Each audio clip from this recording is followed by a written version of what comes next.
esa prepotencia es también genera humillación. Oigan, pero si no que estamos en una democracia y no que las elecciones que de antemano están resueltas no son democráticas, creo que también ahí está no solamente la falta de oportunidades, trabajos precarios, etcétera, sino que les dijeron, ya está, con ustedes o sin ustedes, ya lleva 46%, es imposible que esto cambie. Y es una respuesta a lo que a lo mejor está mal tomado el concepto de mi parte, pero yo le pongo con sentimiento de humillación, porque como si te estás estrenando como ciudadano, esos millones que dices que están recién llegados, les dicen, fíjese que ya en el 2000, antes de que ustedes siquiera tuvieran noción de la política, cuando eran también muy adolescentes, cambió esto. Esto ya es una democracia. Pero ya está decidido quién va a ser el presidente, ¿eh? A ver, yo ahí discrepo, Lorenzo. No está decidido. No, digo, cuando hay una percepción de imposición, sí. Sí, bueno, eso. Pero también ubiquemos las causas y para ver qué efectos va a tener cada asunto.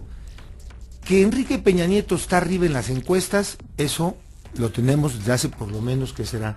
6 meses, 7 meses. Esto empieza o se desata, se detona en el incidente de la Ibero. Ahí es donde algo pasa. Algo hace clic en esos jóvenes, que es esa agresión de que se sienten y son objeto. Agresión en tanto en su universidad, en su casa, se produce ese incidente en donde, por los testimonios de los propios jóvenes, pues algunos son empujados, son maltratados, sin que pasar a mayores, y hay además un fenómeno real de protesta. ¿Contra qué? Contra la presencia de Peña Nieto en la Ibero. Después vienen los calificativos de algunos dirigentes del PRI en contra de los estudiantes. De ahí lo del movimiento de Somos 132, o Soy 132.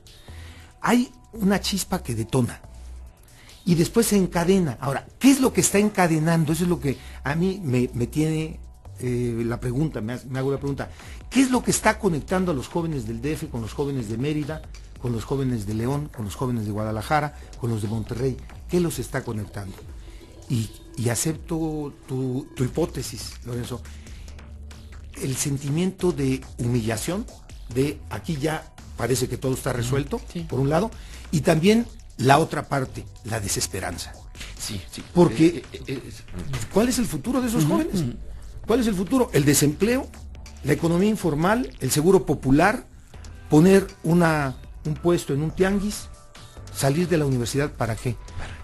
Cambió la perspectiva. Creo que la generación de la que formamos parte, Lorenzo y yo, tú no, Carmen, porque tú eres muy joven. Soy mayor que ustedes. Es muy jovencita. Sí, es muy jovencita. Yo soy mayor que ustedes, sí que no soy de su generación. Nuestra generación tenía una perspectiva distinta, porque tenía una perspectiva del mercado de trabajo diferente. Entonces, siempre me acuerdo de aquellos delantales, ¿se acuerdan que compraban las muchachas universitarias de los años 70 que decían, y para esto fui a la universidad? Decíamos, bueno, ¿qué decían las pancartas? Tú estuviste ahí, Lorenzo, estuviste de cerca en lo que fue una de las manifestaciones, esta que se dio, por cierto, en la Estela de Luz. Se ha dicho que no son manifestaciones en contra del gobierno federal. Felipe Calderón incluso dijo, bueno, esas marchas no son para mí, son para un candidato, qué cosa, ¿no? Bueno, tiene un sentido también que los chicos hayan dicho a la Estela de Luz, no precisamente porque creamos que están considerando a la Estela de Luz como el gran símbolo de la patria, no, sino como una manera de criticar, desde mi punto de vista, lo que ha sido el monumento a la opacidad por las muchas cosas que se saben de la Estela de Luz. Pero bueno, más allá de la elección del sitio, en el caso de la capital, están las expresiones, los cartelones, los letreros, las representaciones gráficas que tú viste en estas calles de la capital. Es que realmente tienen la libertad de hacer el análisis político que no tenemos nosotros, o que no tienes incluso tú, cuando en los programas anteriores pusiste a los representantes de los tres partidos y estaban viendo los documentos, a ver, ¿en dónde está dicho que Televisa recibió tantos millones para hacer esta campaña? Y en efecto, si no se tienen los documentos, pues como diría Luis Cabrera, los acusé de corruptos, no de idiotas, a quienes le pedían documentos para hace mucho tiempo, para algo más o menos similar. Aquí los estudiantes no andan con cosas, no necesitan documentos, saben perfectamente bien cómo está la cadena causal política y van de estos dos factores: el gobierno del Estado de México, Peña Nieto, el PRI, Grupo Atlacomulco, etcétera, y Televisa. Entonces lo dicen en unas cuantas pancartas. A mí una me pareció realmente muy buena. A lo mejor no recuerdo exactamente, pero dice un estudiante joven, obviamente muy jovencito, llevaba su pancarta y decía: ni mi mamá me manipula tanto como Televisa. Entonces, tanto. Sí, pero no tanto. Bueno, ahí está puesto. es una doble protesta. Sí, exactamente, su universo como joven que todavía responde mucho a las formas como las madres, no estoy diciendo nada en contra de las madres, Ah, qué bueno. Carmen. Emilio ya está en la escuela, De manera indirecta te chantajean, etcétera, para que hagas tal cosa.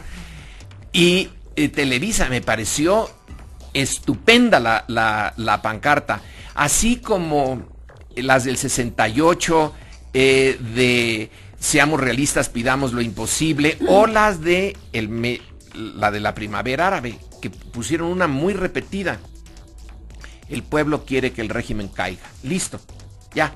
Nada más más directo imposible. No se puede. Aquí tienen mucho sentido del humor. No vengo por mi torta, refiriéndose a los mítines tradicionales en donde se da el refresco, la torta, etcétera. Vengo por mis huevos. Esa está muy buena. También muy ilustrativa. No va por tortas. ¿La televisión hace presidentes? ¿Puede hacer un presidente de la República, Jorge Alcocer? Sí, sí puede. ¿Puede? Lamentablemente sí. Y ese es el punto de discusión y de decisión de nuestra democracia. Hemos querido en los últimos años someter a ese poder, al poder televisivo, a nuevas reglas. Fíjense la paradoja. La reforma de 2007, la electoral, ¿qué tuvo en el corazón, en el centro? Los medios de comunicación, el acceso de los partidos y candidatos a la radio y la televisión, y el dinero en las campañas. El Congreso decide, en un acto inédito, por unanimidad prácticamente, prohibir la compra de espacios en radio y televisión para fines político-electorales, buscando controlar que el dinero y el poder de las televisoras se volviera decisivo en las campañas electorales. ¿Y qué estamos discutiendo ahorita? Eso. Entonces, medios, dinero, poder político, campañas electorales. Construcción de candidaturas. En algún punto no hemos logrado cerrar el círculo de contención de poderes fácticos, de tal manera que no se vuelvan determinantes. En toda democracia, los medios de comunicación jugarán un papel importante en los procesos político-electorales. Eso es normal. Lo que es anormal es que en México una televisora, de la que hablamos aquí, Televisa, haya tomado de manera prácticamente abierta, de manera notoria, una candidatura presidencial y la haya presentado como su candidatura. Eso es lo que no habíamos visto en México. Tú preguntabas, en respuesta al malado desplegado de este señor Puente, ¿qué le dolió a Televisa de tu entrevista con Enrique Peña? O de su visita. Que también puede ser. Sí, ¿qué le dolió a Televisa? Pues yo creo que le está doliendo mucho que el candidato Peña Nieto ha tenido que entrar a deslindarse públicamente de Televisa. Eso es lo que le está doliendo. O sea, y ahora Televisa de Peña Nieto. Así es. Si nos atenemos a tercer grado. O sea, ¿cuál era el sustrato del asunto? En un juego de Peña Nieto, entonces, obligado a decir, yo no soy una criatura de Televisa, pues faltaba más, ni modo que vaya a reconocer eso, ¿no? Faltaba más, pues ya era necesario que lo dijera. Ya lo dijo. Ahora, ¿cómo responde Televisa? Entonces, nosotros tampoco. Pero ¿qué hay en el trasfondo de todo esto? Que no hemos terminado de contar con una política de Estado frente a los medios de comunicación, frente a la televisión en particular. El duopolio televisivo es uno de los grandes problemas para la democracia mexicana y para nuestro desarrollo político. Hay que decirlo con claridad. O sea, necesitamos una reforma de los medios de comunicación y eso es lo que los jóvenes están planteando con toda claridad. Y por eso, bueno, dos cosas. A ver, Jorge, ¿es un tema de grado o es cualitativamente distinto? En Estados Unidos, la televisión Fox también se ha convertido en un factor político que va a está tratando de la derecha americana, pero está tratando de crear también su presidente, ¿no? Claro. Pero fíjate el contraste frente a Fox Channel en Estados Unidos, que es casi ya el vocero oficial de los republicanos y sobre todo, pero del ala del Tea Party. Pero de los más. Sí. Tú tienes las opciones, por ejemplo, de la crítica que ejerce Sony, los programas políticos en Sony Channel. O tienes la alternativa de los noticieros de CNN. O tienes, en fin, hay una variedad.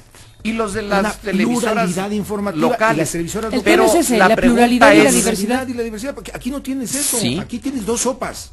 Mi pregunta es que sí, el virus no está en todas partes. Lo que pasa es que aquí se ha podido desarrollar mucho mejor. Aquí es el medio adecuado para llegar al extremo.